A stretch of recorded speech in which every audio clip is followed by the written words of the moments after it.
Hello, good morning, everyone. Welcome to another episode of Ask Paediatricians Live. My name is Tomilola Tosin-Eribake. I'll be your moderator for today. Our topic is going to be on malaria because today is the World Malaria Day. April 25 every year, the world celebrates malaria, brings awareness about malaria, and the theme for this year's World Malaria Day is Zero Malaria Starts With Me. Zero. We are trying to eradicate malaria in the world. Zero malaria starts with me, and we know that is the number one thing that is battling in Nigeria at the moment. Yes, we understand we have viewers from various parts of the world, but yes, hello, hi, Ifunaya Titilope, thank you for joining. Our doctor for today is Dr. Ayodele Renner, and he'll be talking to us on malaria. So please call your friends, call your family, let them plug in, let them log in, watch on Facebook, watch on YouTube. We are here. And of course, Dr. Ayo is available to take all questions on malaria. Remember, this is not an open house. We are having a specific topic today. It's on malaria. So all questions should be on malaria. If you have other questions about your child's health that is not relating to malaria, please head on to the Facebook group, Ask the Pediatricians, and drop your questions there. Our professionals and our moderators, they are available to attend to your questions. But for this live, all questions will be attended to would be on malaria. And of course, Dr. Aya is going to talk to us first before we start attending to questions. Dr. Aya will talk to us first before we start attending to questions. Hi, Kende, thank you for joining. Hi, Ifunaya, thank you for joining. Call your friends and family. Let them also join us. Titilope, it's good to have you here. It's good to have you here. Engineer Godwin, thank you. Thank you so much for joining. We are waiting for others to also join us. We seem to have how many people online now? 9. Okay, so let's give it some time. Also, moderators, please help us share this video, create the watch parties for people that are still on the Facebook group. Create the watch parties in all our Facebook groups. Create the watch parties for people to be able to watch. But please remember, for us to easily access your questions need to be on the foundation page, which is where we are having this video at the moment. Yes, moderators will help you copy your comments if you write it in the group. They'll copy it at the end of the day, but for easy access, find your way down to the foundation page. Let us access the questions directly. Jayola Lamide, thank you for joining. Thank you for joining. Chuendu, good morning. Oh no, I'm not a doctor. Don't worry. Doctor, I will soon show up. Is hiding in the background at the moment. It will soon come up. My own name is Tomilola. But good morning to you. Thank you for joining. Call your friends and family to join us. Yes, please like the video, share the video on your walls, on your statuses. Let everybody come in together and learn today. Yes, we're celebrating World Malaria Day today. So share the video, drop your questions as comments. We'll attend to as many questions as we can within the time frame that we have. And having said that, I would like to. Oh, okay. Hello, Christabel. You're welcome. Thank you for joining. Thank you for joining. In less than 30 seconds, I'll be bringing up Dr. Ayo. So I hope you are all ready to learn about malaria. Remember again, the theme for this year is Zero Malaria Starts With Me. It starts with us in every corner of our homes. And yes, before I forget, Dr. Renner is a pediatrician, okay? If you follow him on Instagram, His IG handle is the noisy pediatrician. Okay? Yes. He's a very funny and humorous doctor. And yes, we have a lot of them like that on ATP. Very, very funny doctors that pass across very strong messages with humor. So please sit back, relax, and enjoy this episode of Ask Pediatricians Live. Dr. Ayo, you're welcome. Oops, what did I do? No, All I'm right, here. all right. Good morning. Good Sorry, what morning. time of the day is where you are? Good. No, it's morning. It's It's morning. morning. Okay, so I'm in order. Hello, everyone, because I guess there are people from all over the world. So, hello, everyone. Whatever time of the day it is to you, I wish you a very good day.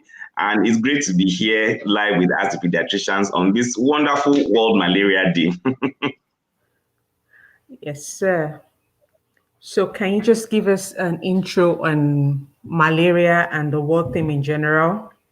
Okay. So I know right now everybody is talking about COVID-19 because COVID-19 seems to have taken over every single piece of news that we're listening to. But did you know that every 30 seconds, 3,000, as in 3,000 children die from malaria every day? 3,000 children die from malaria every day. And that is a number, we're not even seeing those kinds of numbers with even this COVID-19. So if you think about it, in 2 days, 6,000 children can die of malaria. That is something that is almost really scary. So we find out that 3,000 children in a day is not a number that we should play with. That's the potential of the world being lost to malaria, which is entirely preventable. So it's something that is very timely. Today is the 25th of April and it is World Malaria Day. And the theme, as you said, is zero malaria starts with me. So you're asking yourself, what responsibilities am I taking to make sure that malaria is eradicated in my own community? What is the community doing to make sure that malaria is eradicated? What are the local governments, the state governments, the national governments? How are we advocating to make sure that malaria is a thing of the past here in sub-Saharan Africa? Because the largest burden of malaria infections and deaths is in sub-Saharan Africa. Almost 300 to 600 million people are affected annually by malaria. These are not small numbers. These are numbers that, and it's not as if they're affected by malaria and they're happy and dancing around. No, they're spending money on hospital costs. They're spending money on time stayed away from work, because the more time you stay away from work, the less productivity there is, and it affects the economy. It affects the amount of money that they can bring home to their families. And at the end of the day, you find out that it's a role, it's a cycle effect such that it affects everyone and everything. Malaria is a killer. It kills people on an annual basis, on a daily basis, as a matter of fact. And you think about it, that really malaria still kills people, but that's the reality on ground. And even more susceptible are pregnant women and children who are under the age of 5 years. So we need to think about preventive measures and strengthen those preventive measures to make sure that malaria becomes a zero as a result of the efforts that we're making to eradicate this deadly disease. Yes. All right, sir. Thank you very much. Thank you for joining. Thank you for joining, Andrew Ikojo. Thank you for joining, Adedoyin. Yes, please. We just heard from Dr. Ayo, and like we earlier said, the theme for this year on malaria is zero malaria starts with me. So yes, we can start dropping in our questions that we have for Dr. Ayo on malaria. On malaria, your questions have to be related to malaria. Don't bring questions about teething, walking, and whatever today. Any other question outside of malaria, please go to the Facebook group posted there. There are moderators and doctors ready to attend to you. Yeah. So let's have your questions, please. So, Yes, sir. so in the meantime, so let me just give people just a brief idea of what exactly the malaria is. Okay, sir. So malaria is an infection which is caused by a tiny organism that we call Plasmodium. Plasmodium has a lot of species, and there's Plasmodium falciparum, vivax, ovale, and nosci. So there are a lot of species of Plasmodium, but the most dangerous, the one that causes the most severe disease, which is the one we have here in Nigeria, is the Plasmodium falciparum. So Plasmodium falciparum, what it does is that it is carried around by the female Anopheles mosquito.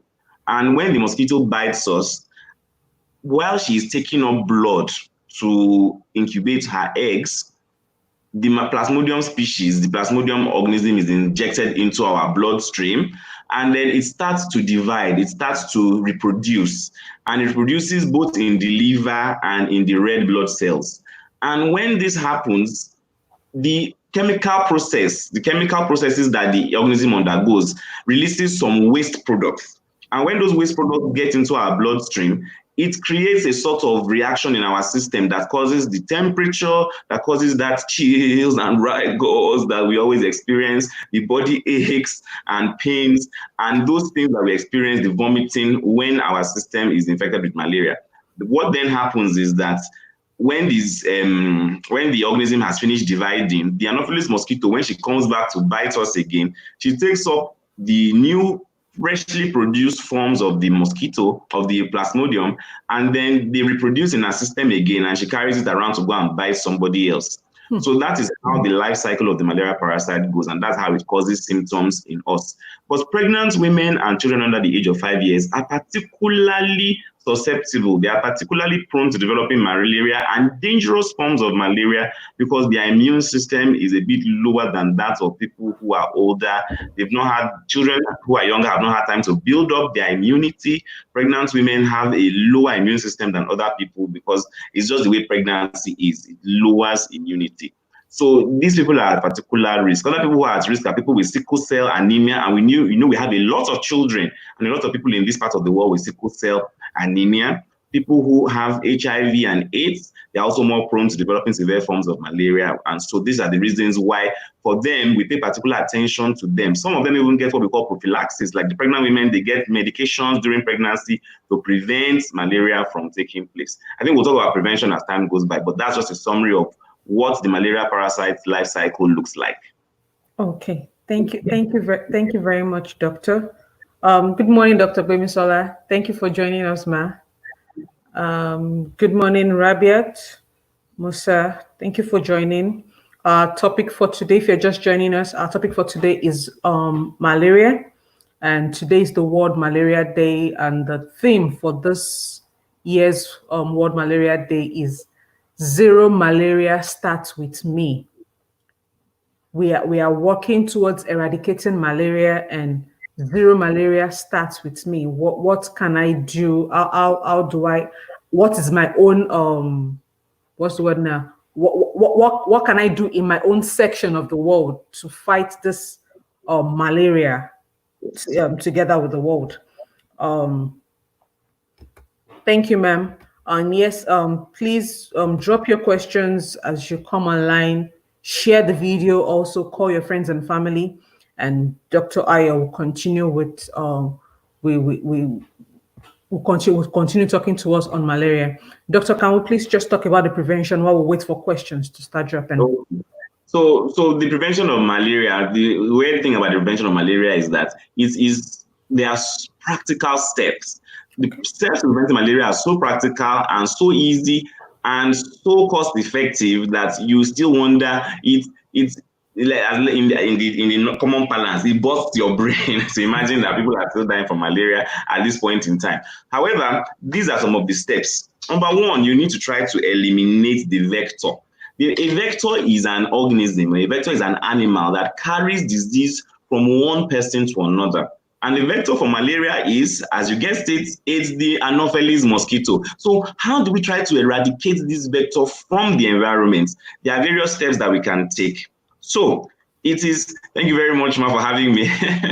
So it is very important to control your environment. How do you control your environment? The places where the Anopheles mosquito breeds are in places like stagnant water, in bushy, forested areas. That's where they go and hide. They might breed in the stagnant water, but they might go and live and hide in the bushy and forested, or the shrubs or the shrubbery in the area. So all stagnant water, gutters that are not flowing, they need they need to be cleared from the environment as soon as possible, so that you don't have water staying in one place and then the mosquito laying eggs in there to breed more mosquitoes. Then all unnecessary shrubbery, all these shrubs and bushes that are just there, that's where they hide in the evening. And the Anopheles mosquito, they feed from dusk till dawn. And so they come out of those bushes. But if they don't have anywhere to hide by clearing the bushes, then you're less likely to have mosquitoes flying around in your environment. There's something that we call insecticide residual spraying. Insecticide residual spraying involves spraying the home and environment with insecticides that will actually kill the mosquito. Once the mosquitoes are there, there is very low likelihood that you will be bitten by these mosquitoes. There are various things. Of course, you must use these sprays with caution, because some people, have things like asthma, some people have respiratory problems, they react to these things. So make sure that you try to fleet long before you actually go into the room, because fleeting effectively involves you shutting the doors, shutting the windows, spraying all the corners. And if you do that and then 30 minutes later you want to come back in, people who have respiratory issues might react to it, they might cough, they might have an asthmatic attack. So make sure that you are doing it in as safe a way as possible, that you are spraying, you are going for at least an hour or 2 hours before you come back and stay in the room. Exactly. Those are two ways of controlling the vector. Now, another way of preventing the vector from getting to you is by the use of insecticide-treated mosquito nets. The complaint I get a lot from mothers, doctor, this net is too hot. We can't come and die. See, we are that there's so much heat that to now sleep under the net again is such a problem. I understand that is a real consideration, but it's better to just feel a little bit of heat, get a rechargeable fan. These days there are rechargeable fans, and you can actually get a rechargeable fan and try to use it along with the nets. Also, nettings on windows, nettings on doors are helpful. But the net that you sleep under should be insecticide treated, such that these nets have been impregnated with an insecticide, with a chemical that is able to kill the malaria, the Anopheles mosquito. And those nets can actually last for quite some time. Some nets can last for up to a year before they need to be retreated again with the insecticide. So that use of insecticide treated mosquito net is very important. Prevention for certain groups of people is also very necessary. Sickle cell anemia patients need to be taking paludrin every day to prevent malaria, and children who have HIV, the septrin that they take on a daily basis actually in some ways gives them from protection against developing malaria. So all these methods are some of the ways by which we can actually prevent malaria from taking place. Also, wearing long clothes, so long sleeves and then long trousers or pantyhose from dusk till dawn also prevents the malaria, the mosquitoes from biting you, because the mosquitoes will bite exposed areas. But if you are well covered from dusk until dawn, then the mosquito is less likely to bite you. So between the time when the day goes dark and when you go to bed, as much as possible, try to wear long things like trousers or pajama trousers and long sleeves to prevent the mosquitoes from actually getting to you or to the exposed areas. Okay, all right. All right. Um, let's begin to drop in our questions. Thank you, sir, for sharing the prevention tips. Okay.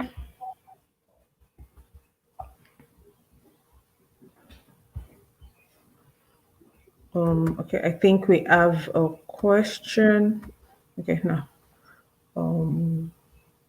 Sorry. Excuse me. Let's begin to show the. Okay. Rachel, good morning. Good morning. Thank you for joining. Morning, Rachel. Our first question says, is there any role of anti-malaria drug, hydroxychloroquine in COVID-19? And thank you. If yes, what about the high mortality when used in this particular indication compared with its use as anti-malaria drug? This is a very academic question. Okay, but I will do my best to answer it.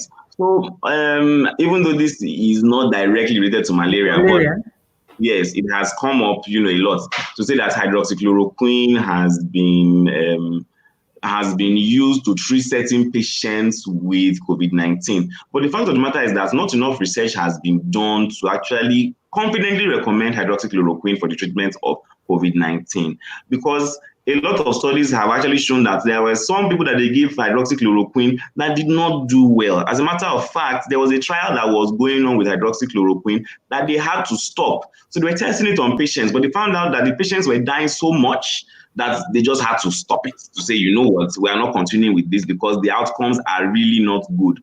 So different conflicting information has been available in terms of the efficacy of hydroxychloroquine to treat COVID-19. So no society has yet confidently recommended it to say use this hydroxychloroquine to treat COVID-19.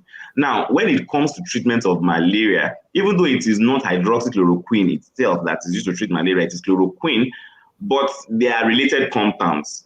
Unfortunately, chloroquine is no longer recommended for the type of malaria that we have in this environment, which is the P. falciparum malaria, because there is a high rate of resistance, meaning that if you were to use chloroquine to treat malaria in Nigeria, the likelihood that you will get a good result is very low. You are not likely to get adequate treatment of malaria with chloroquine here in Nigeria. What is recommended, of course, is that penicillin-based combination therapy.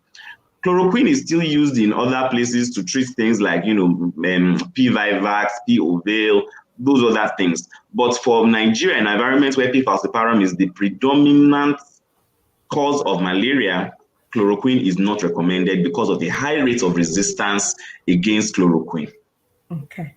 All right. Thank you very much, Doctor. Thank you for expanding on that. And I hope your question has been answered. Nagui Chuha.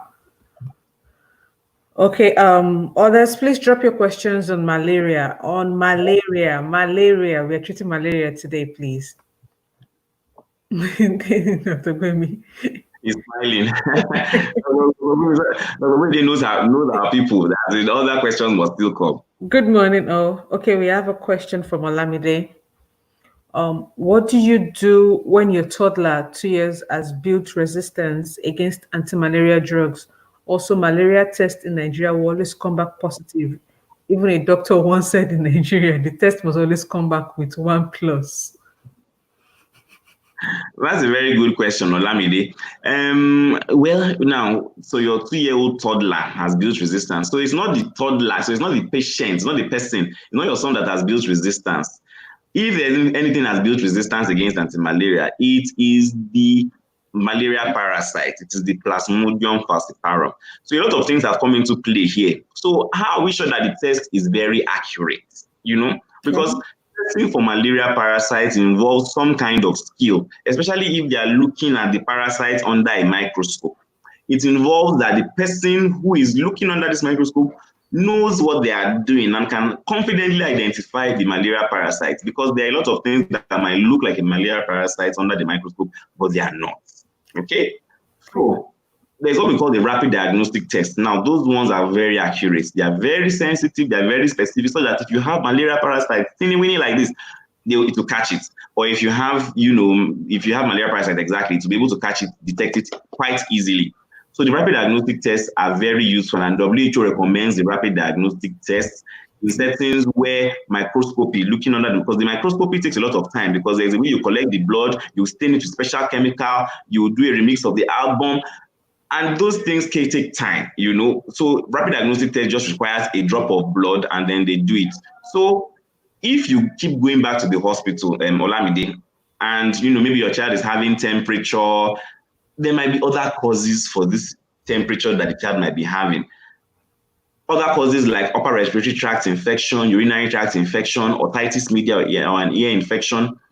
Sometimes it is not malaria, despite the fact that, a test might say it's positive. Is the test done reliably? So please, if you go back to your hospital, don't tell them that I say you should ask, but ask them if they are doing a rapid diagnostic test. Do they have RDT kit, rapid diagnostic test kit?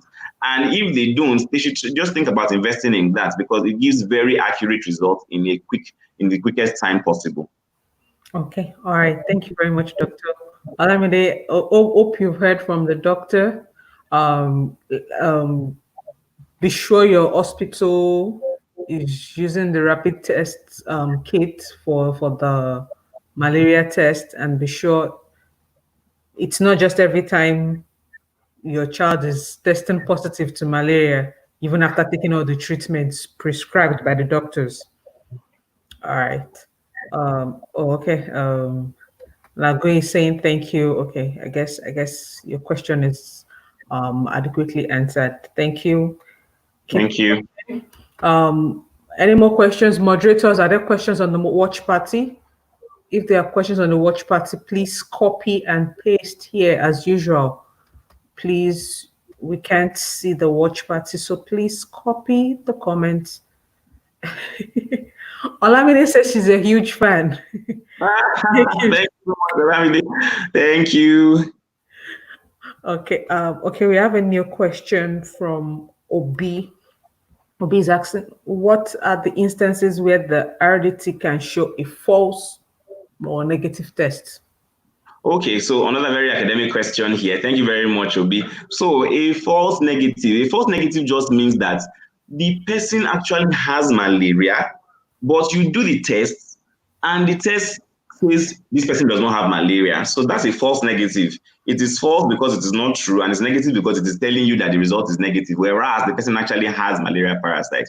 Okay. So what the things that can result in a false negative are the fact that the parasitemia, or the amount of parasites in the bloodstream, is not so high. So what happens is that the amount of parasites in the bloodstream, or the amount of the parasite particles in the bloodstream, will determine whether the rapid diagnostic test is going to detect it or not. So there are some people that the parasite has built estates inside the blood, as in the parasite has built a laca estate inside the blood. Those ones, it will be positive. But if there's just a tiny amount of the antigen inside the bloodstream, the rapid diagnostic test might actually not be able to detect it. Another reason why a false negative might come up, I know a lot of the rapid diagnostic tests actually test for a various species of the malaria parasite. But if you're using a kit that is testing for only one parasite, say maybe Plasmodium falciparum, and the person has another type of malaria like P-malaria or P-vivax, it might not detect it. So the person actually has malaria, but not a species that particular diagnostic test is able to detect. Oh, okay. Yeah. Yes, but most rapid diagnostic tests actually can check for various forms of malaria, but those are some of the reasons why a false negative might occur. Low parasite density or low parasite load, and also the test not being able to detect that particular species of malaria Plasmodium that is in the person's bloodstream. Okay. All right. Thank you, Dr. Obi. I hope that has clarified everything for you. Keep following. And good morning, Elizabeth. Thank you for joining. Hi, Elizabeth. Oyi, thank you for joining. Good morning. Okay, we have a question here. Good morning, doctor. My daughter of 7 years was tested and had malaria 3+. Although it's been treated, but does it amount to permanent change in the color of her eyes? Okay. Thank you, Precious.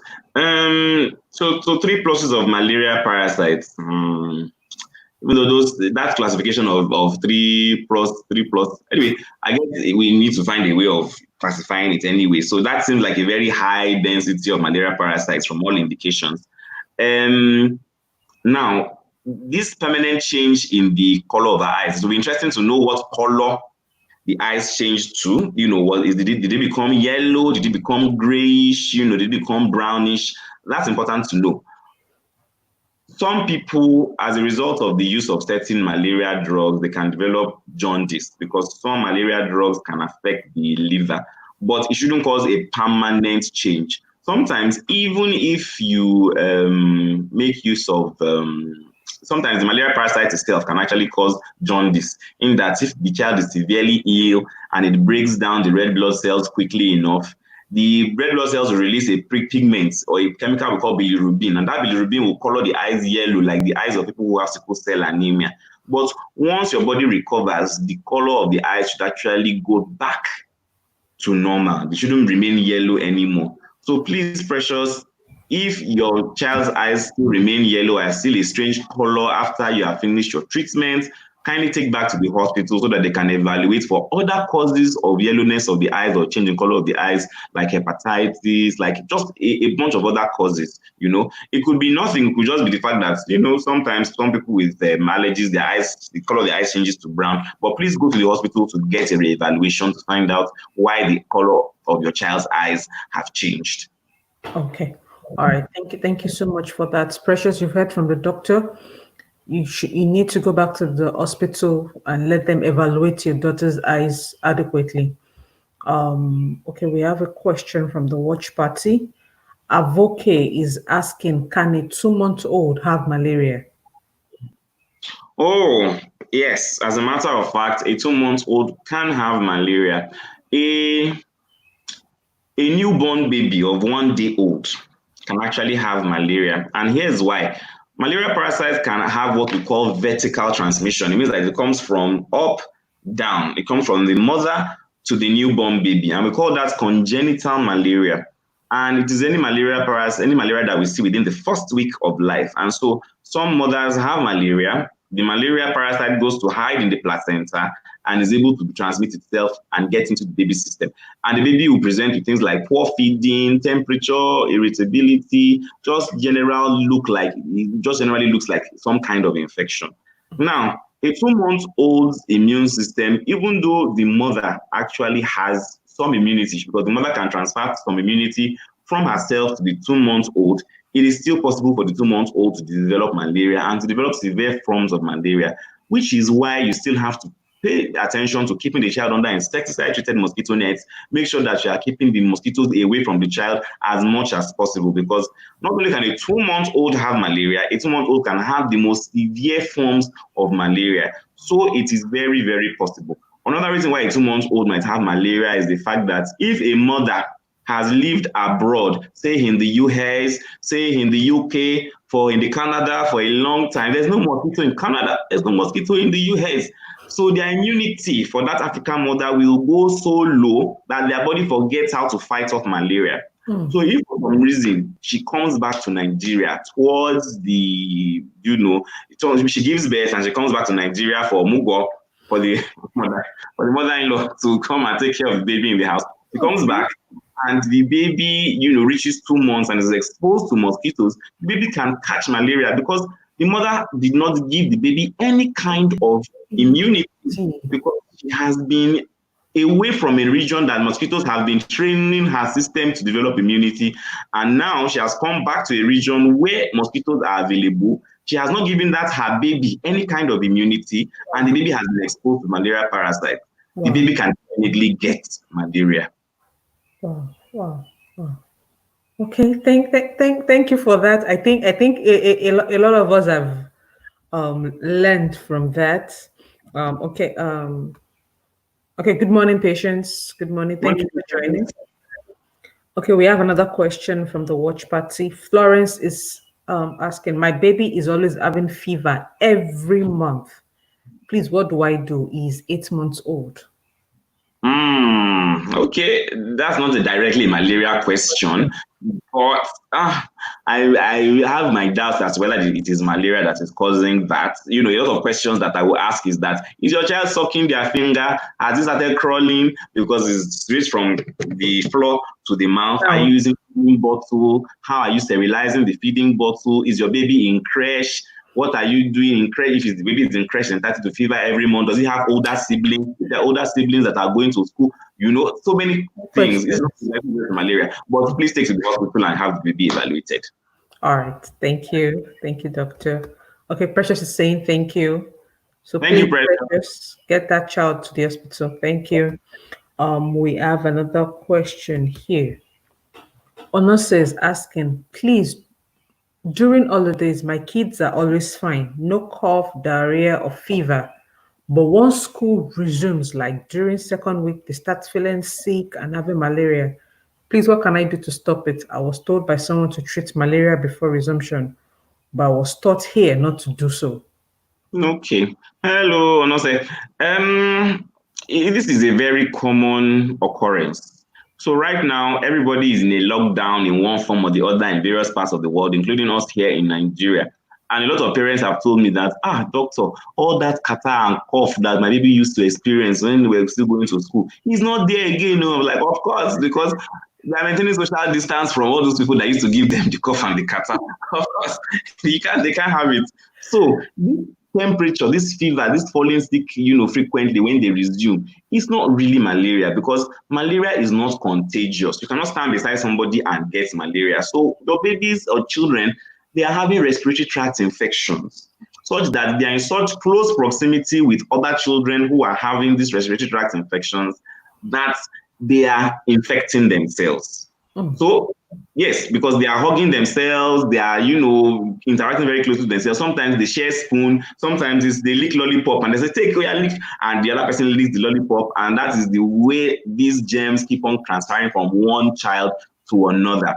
Treating malaria before school resumes is not recommended because, number one, you are going to enhance how well the malaria parasite is able to develop resistance to the drugs.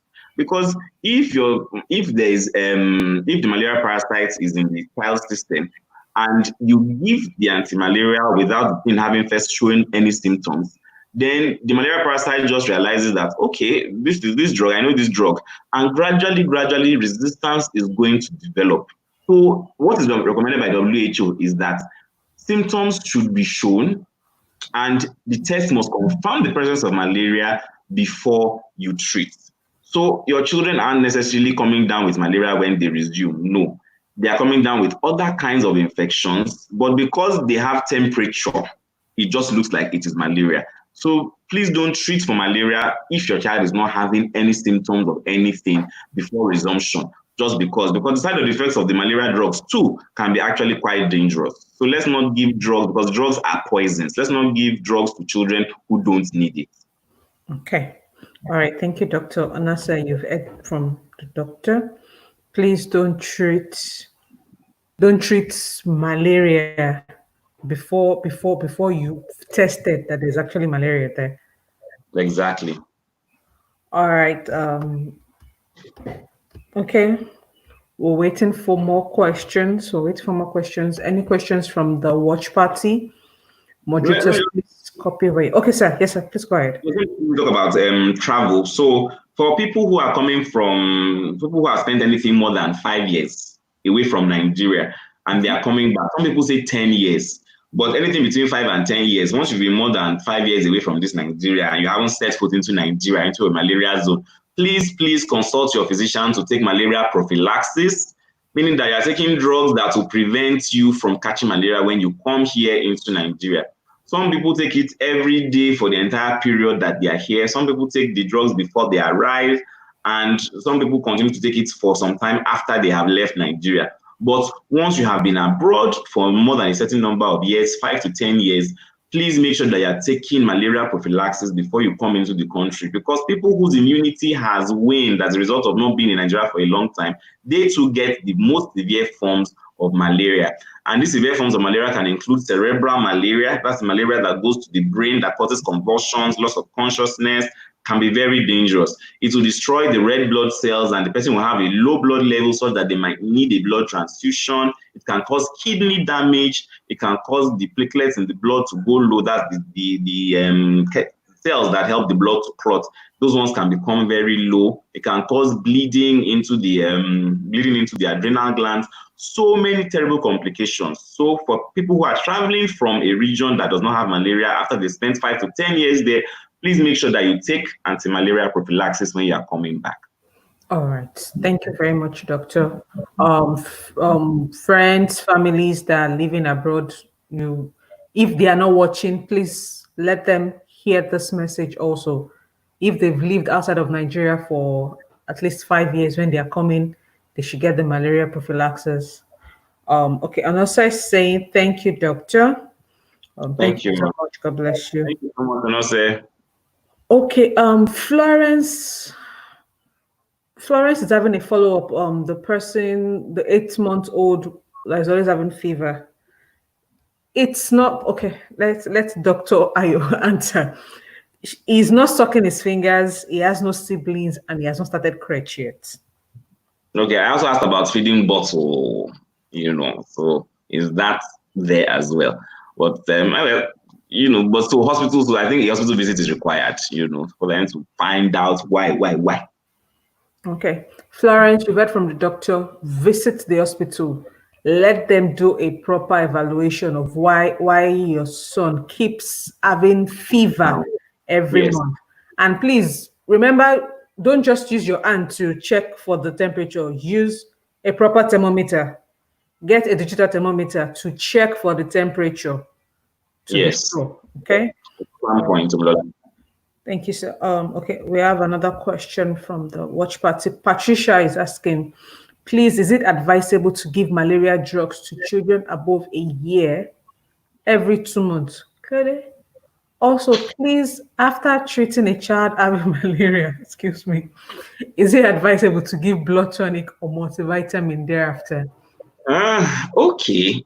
I mean, it's a good question actually. So, Patricia, because these are the things that a lot of mothers ask. That so should I treat malaria every? Some people actually come and tell me with pride, doctor, I treat malaria every month. Every month, I'm like, really? Why do you treat malaria every month? Are you living with the mosquitoes? So treating malaria every 2 months, Patricia, Oyin, is No, not. Patricia, Oyin just copied it. Oh, I see. Okay, so Patricia, sorry, Patricia. So treating malaria every 2 months for a child that is Yeah, every two every months. yes, for a child who is above a year is not necessary. As long as you are maintaining all those preventive measures that we highlighted, like sleeping under insecticide-treated mosquito nets, residual insecticide spraying, making sure that you are spraying your room, having nets, sleeping under nets, then it is not necessary. It is always best that if you treat malaria, it is because the patient or the child has symptoms of malaria, such as temperature, poor feeding, vomiting. That way, you are not exposing the child to potentially harmful drugs, and you are treating because there is a need to treat, and you are less likely to develop resistance, and the plasmodium is less likely to develop resistance to the anti-malaria. And the problem is that sometimes whenever we give anti-malaria before the person has symptoms, we tend not to complete it. We tend to use it in a way that isn't really as it's supposed to be used. And so you find out that if you box somebody and you don't box him hard enough, and he gets the energy to come back for you, he will come with a stronger blow. And that's what happens with malaria parasites. That if you are giving the drugs before the malaria parasite is actually in the bloodstream, it develops resistance such that if you try to use that same drug sometime down the line, it might not work, and the child might need things like injections and things like admission. And people always imagine that, injection is better. Injection isn't necessarily better. If you don't need to take an injection, you should use an oral drug. People just get into their heads that, an injection is more efficacious than oral drugs, and it's not necessarily so. We try to reserve injections for people who are not tolerating orally because they are vomiting or they're vomiting the drug. If not, let's stick with oral, because injections also have their own side effects, because any injection that is given goes straight to the bloodstream. If there's going to be reaction, it will happen very rapidly, and those are and another pros and cons. So please, it is not necessary. Now, as for the blood tonic and multivitamin thereafter, blood tonic is something that WHO recommends. So as a matter of fact, iron supplementation is something that the WHO recommends for children from 6 months of age till they are 24 months. So it is a practice that is actually good on itself by its own. Not necessarily because we are treated for malaria and so I need to give blood tonic. No. Once you're giving the child a good balanced diet that has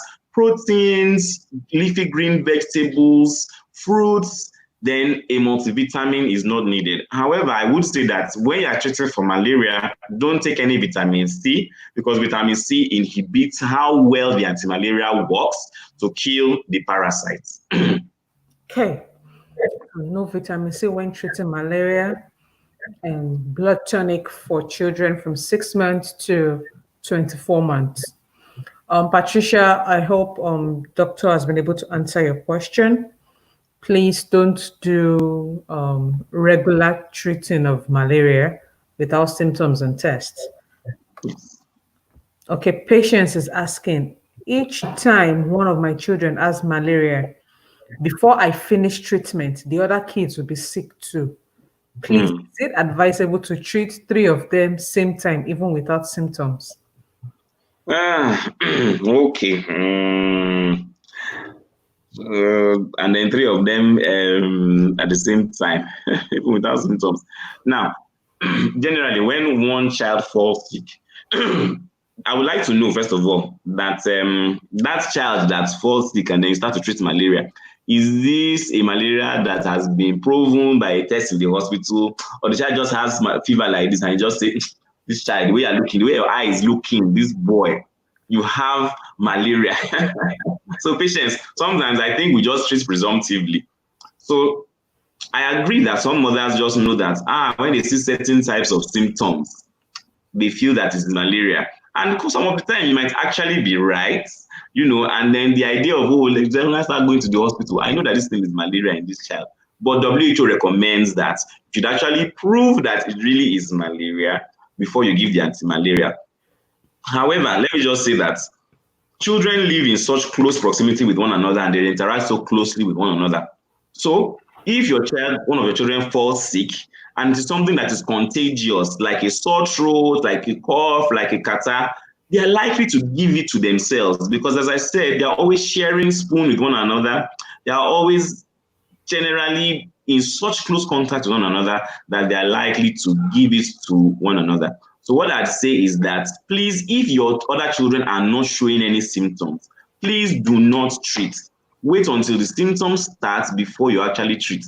What if you wait and then no symptoms come? You would have ended up saving money. You would have ended up you'd have ended up preventing the struggle to give drugs, because I know that some children, to give them drugs, you call on higher power, you call on higher powers to assist you because they simply do not want to take these drugs. So what I would strongly suggest is that if one child falls ill and you treat, please wait. I know, as crazy as it sounds, wait till the other children develop symptoms before you treat, because they might not develop symptoms.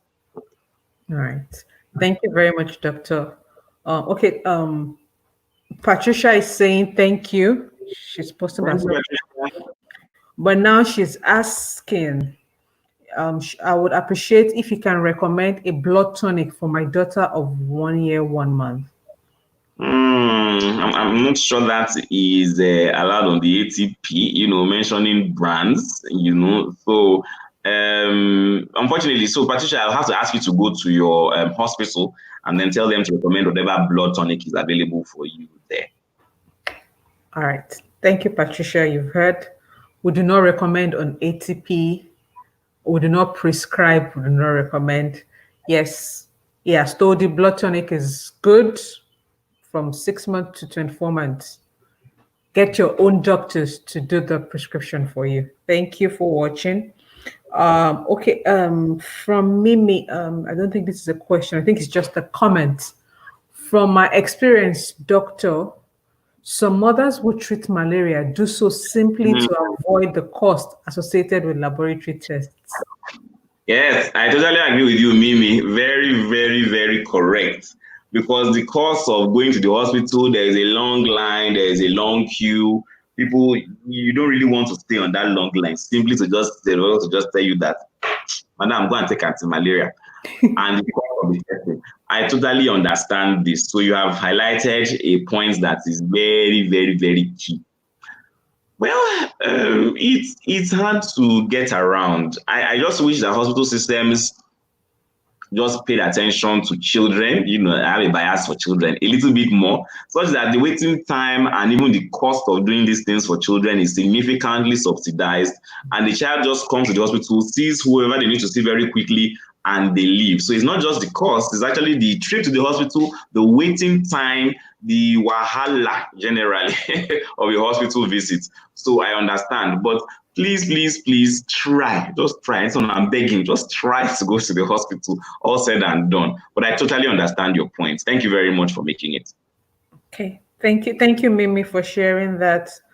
Mothers, you've heard from the doctor. Yes, bear the stress, but it's better to be safe than sorry. Be sure that your child has malaria before you start treating malaria. Yes. Okay. Patricia says noted. She will do as advised. Okay. Thank you, Patricia. Patience is asked. S- Sir. Okay. Laboratory test is usually carried. Out. But I'm satisfied with. Okay. I think she asked a question. Oh, okay. She was one that asked about three kids. One treating malaria and the other's fallen sick. Okay, but she's satisfied with the answer. Okay, thank you so much for patience. Thank you. Patience. Okay, all right. We're waiting for more questions. We still have like 10 minutes to go. We still have like 10 minutes to go for this episode of ATP Live, so we can still take more questions. Remember, our questions should be on malaria. If you are watching on YouTube, if you're watching in the watch party, just send in your questions. For the watch party, moderators will help you copy down here. And if you can find your way down to the foundation page, all good. We'll see your questions straight away. So please just drop in your questions. Dr. Do you have anything more to say?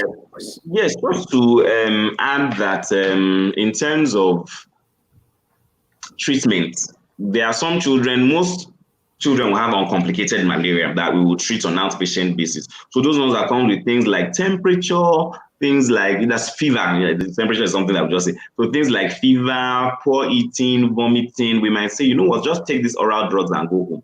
But for children who are so ill that they are dehydrated, that they're having convulsions, that they are prostrated. Prostrated means that they are so weak that even to walk by themselves becomes an issue. Those ones will require admission, and on admission, we'll give them injections of the anti-malaria. We will give them drip or IV fluid until they recover. Then they must now complete the drugs on oral at home. So admission sometimes becomes necessary when we're treating malaria because it can be quite severe. Different people might have different symptoms of malaria. Malaria presents like so many illnesses. So please, if you are in doubt, go to the hospital and get tested so that you're not assuming that, oh, is it diarrhea? Oh, is it cough? Is it vomiting? Go to the hospital, get tested for malaria so that if we're going to treat, we do so and we do so on time. Okay. All right. Thank you very much, doctor. You've heard from the doctor. Don't delay. If you notice symptoms, get to the hospital. Let the doctors do their work and give it the proper what's it called now? The proper analysis of the situation. Okay, there's a question from the watch party. Olasukomi is asking if I should notice that my kids' urine are yellowish. Is it a sign of malaria?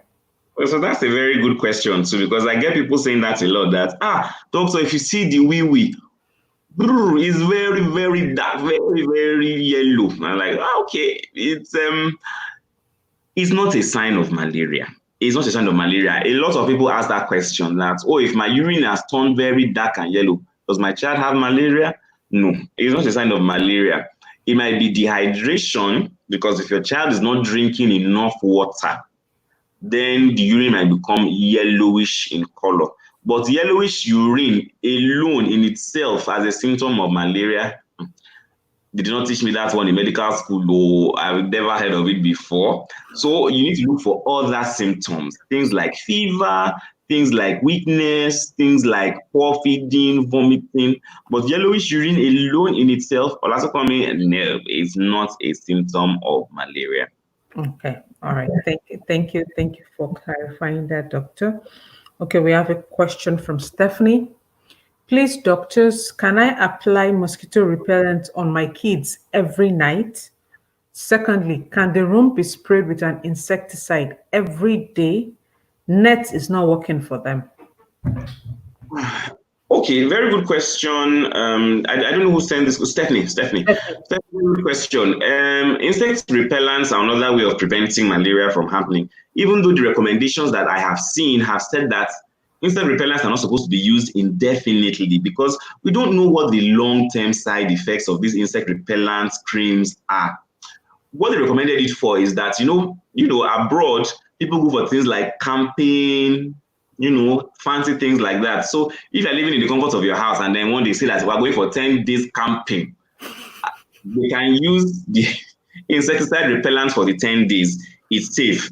But WHO recommends that you try not to do not use all these insecticide repellents for more than 3 months at a stretch, and do not use it for children who are less than 1 month of age because of the potential side effects that we are not sure of. So for children who are less than 1 month, don't use repellents. And if you must use repellents, try not to use it beyond a certain number of days. So I saw somewhere 3 months, but different bodies have different recommendations for how long you should use it. But what I'd say is that don't allow insecticide repellents to be your go-to solution to preventing mosquitoes from biting the child. If for some reason you are taking the child out, at night, or the child is out for some reason at night, you can use it for that particular occasion, but not every night because of the long-term side effects down the line that we are all not yet sure of. As for the insecticide spray, if you're having to spray the room every day with insecticide, then either the insecticide is not really effective, or mosquitoes are still finding their way to get into the room one way or the other. Some people, to close the door after they have entered the room is a problem. So they open the door, and then the door is left open, and you have to tell them, please, I appeal to you by everything that is good in the world, shut that door. Mosquitoes are entering. So try to remind people. I know that there are all these nets that have all these springs that allow the net to just shut immediately. You might want to invest in that. And as for the net not working, I hope the net is insecticide treated, Stephanie. So please try and get insecticide treated mosquito nets. They seem to do better than just the regular nets. So I hope these points have clarified the issues that you've raised. Okay. Thank you so much, doctors. Thank you for asking your question, Stephanie. Okay, we seem to have more questions. Amarachi, okay, sorry. Wumi is asking, is it possible for a nursing mother to have malaria, and can the baby also have it? Yes, ma. It's very possible for a nursing mother to have malaria. It's as a matter of fact, they are actually even more prone to malaria than everybody else because their bodies are still recovering from the pregnancy. Their immune system is still a little bit, is still struggling a little bit to recover from the effects of the pregnancy. What happens during pregnancy? Because you are carrying another human being, and that human being is not you. So the body of anybody, the body of a woman is trained, her immune system is trained to attack anything that does not belong to her. And quite frankly, the child is another human being, it's another entity, it does not belong to her. So if the immune system behaves the way the immune system should behave, it should actually attack and kill the baby because it's foreign. It's foreign. It wasn't there with her when she was born. So the body tunes down the pregnant woman's immune system to say, you know what, immune system, calm down. This thing that she's carrying, she actually wants it. So leave that baby alone. Don't attack the baby. So in tuning down the immune system to take care of the baby or to not to attack the baby, it leaves her open to other types of infections like urinary tract infection, like pyelonephritis, a kidney infection, like pneumonia. So her immune system is now open and prone to other things. And after delivery, it takes some time for the immune system to actually recover itself back to its pre-pregnancy strength. Okay. So they are very prone to getting malaria. And can the baby have? The baby can also have malaria if they are exposed unduly, unnecessarily to malaria, even though the babies that are feeding are protected, because the mother has passed some kind of immunity to them through the placenta.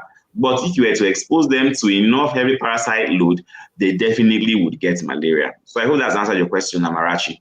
Okay, doctor, I would like to ask a question, like a spin-off from this question Wumi asked. If a nursing mother has malaria, can she transfer it to her breastfeeding baby? Through the breast milk? No. So malaria parasite has not been demonstrated to be transmitted through the breast milk. So there is no likelihood, as far as science knows, that malaria parasite can be transmitted through the breast milk. Okay. All right. Thank you, doctor. Okay, we seem to have a deluge of questions now. Chiwendo is asking, hello, doctor, if I should take anti-malaria as a breastfeeding mom? Can it work for my 3-month-old son too? Hello, Chiwendu. No, unfortunately, it won't work because the amount of anti-malaria that is actually secreted in breast milk is not enough to treat malaria in the infant if the infant has malaria. So, it's not recommended that you use indirect method to give the baby anti-malaria through the breast milk because not enough of the anti-malaria is coming through the breast milk. However, what I'd say is that exercise caution when it comes to taking drugs when you are breastfeeding, because there are some drugs that are not recommended for women who are breastfeeding because a lot of it can get into the breast milk and affect the baby. So if you are taking an anti-malaria that has been prescribed by your doctor, and for some reason you think that the baby might have malaria as well, please have the baby tested. Don't assume that the baby is getting the anti-malaria from you because you are breastfeeding. Okay. All right. Thank you. Thank you so much, doctor. Another question from Adjura Tomi. Doctor, please, I want to ask, what causes cerebral malaria? Okay. What causes cerebral malaria is the same malaria that affects everybody else. It's Plasmodium falciparum. And as far as we know, Plasmodium falciparum is the only species of malaria that can cause cerebral malaria. It is really not about what causes it, but about who can get it, who is at risk of developing cerebral malaria. So the risk factors for cerebral malaria are people who are young, children who are less than 5 years of age, pregnant women, people that have sickle cell anemia, the elderly people. These are the people, and people who have low immunity, those who are coming from abroad after having spent more than 5 years, more than 10 years abroad, and then they now come into a malaria zone. Foreigners, people who have lived abroad, who have relocated to the foreign lands where there is no malaria.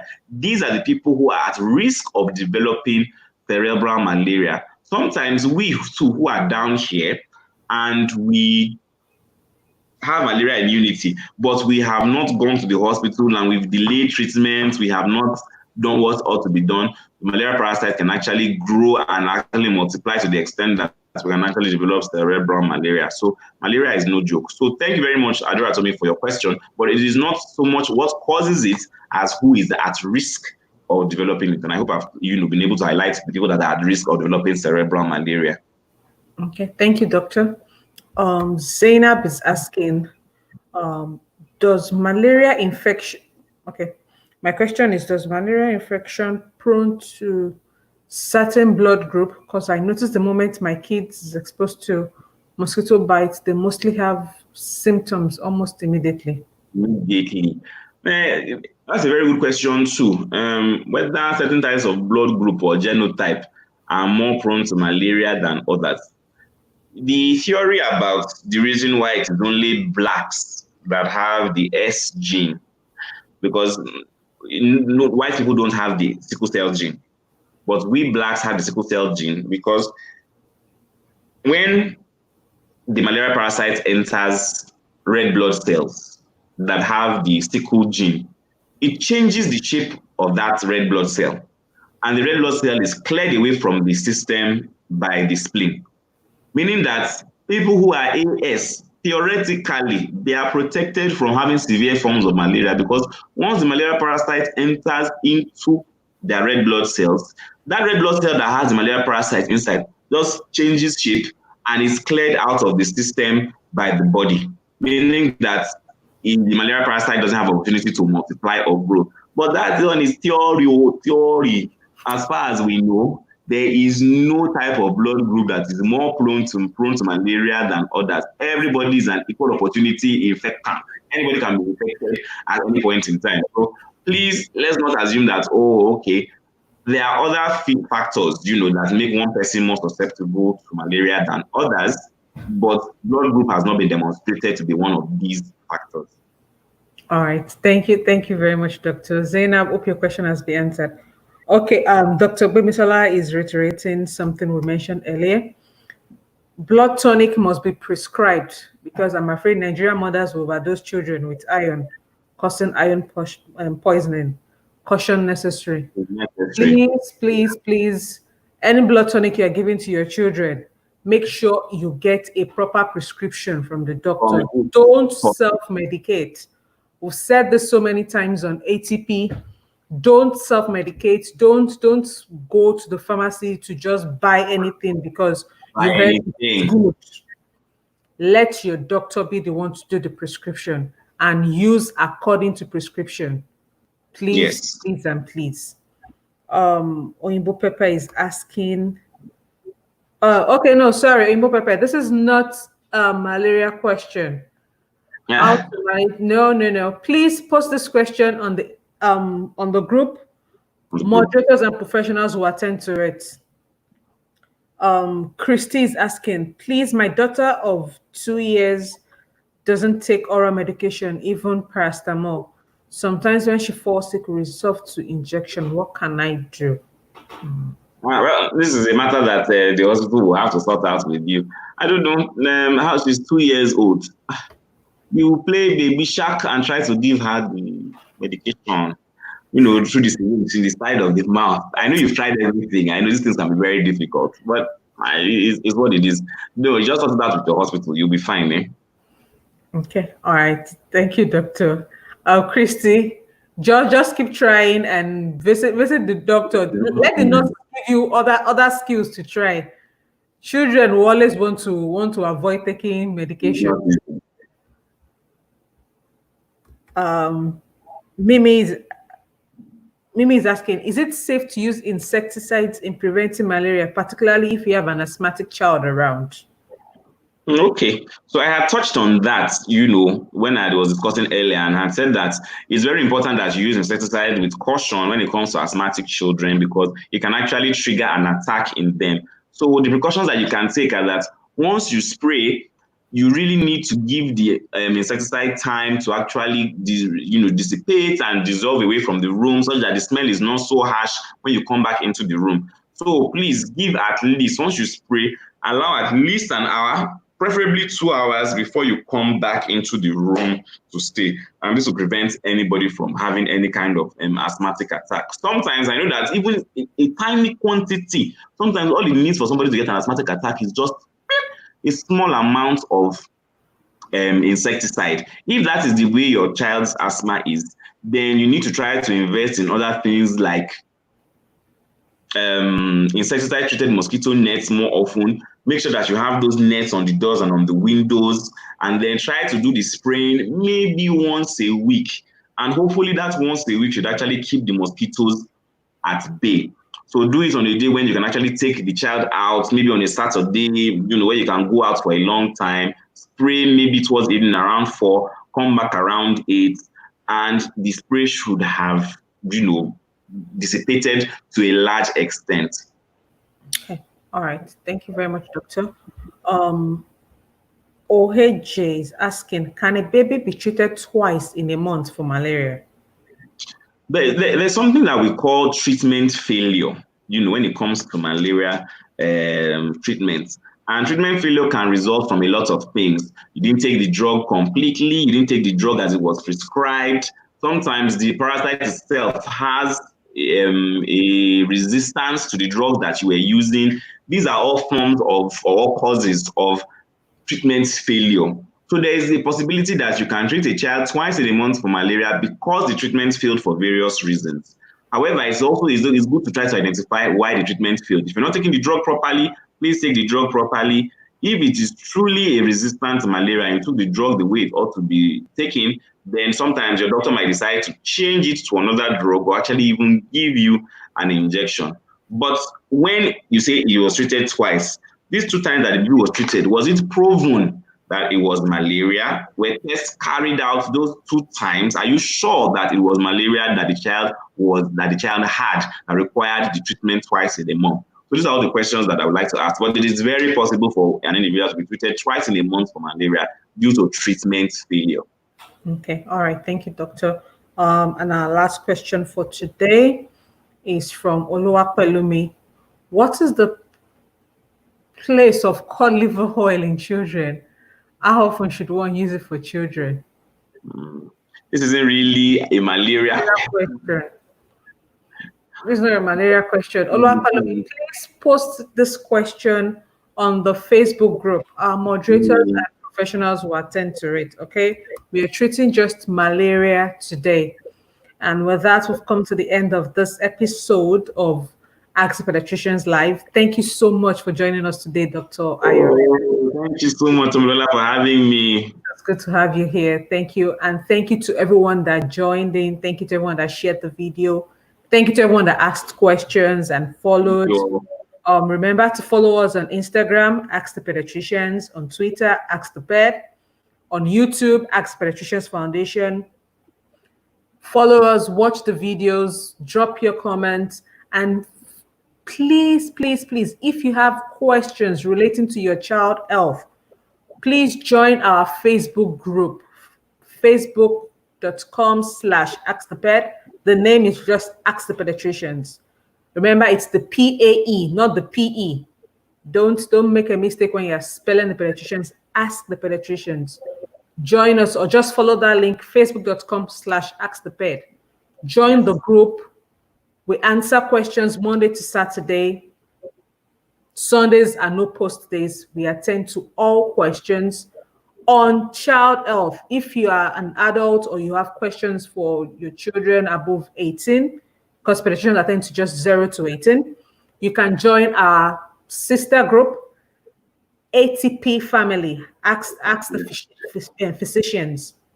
Ask the physicians. Yes. From this foundation page, Ask Pediatrician Foundation page, where we are showing this video, you can actually find the link to the two groups.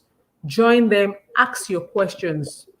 Yes. There are moderators and professionals available to attend to all your questions Monday through Saturdays only. And please remember, the turnaround time for answers is 72 hours. So don't expect immediate answer when you drop your question. Please. Immediate answers. All right. Thank you so much, everyone. Thank you, everyone. Okay. Thank you, Oyi. Thank you for joining. She says, thank you very much, doctor. It's very informative. Thank you, Oyi. Thank you, everyone.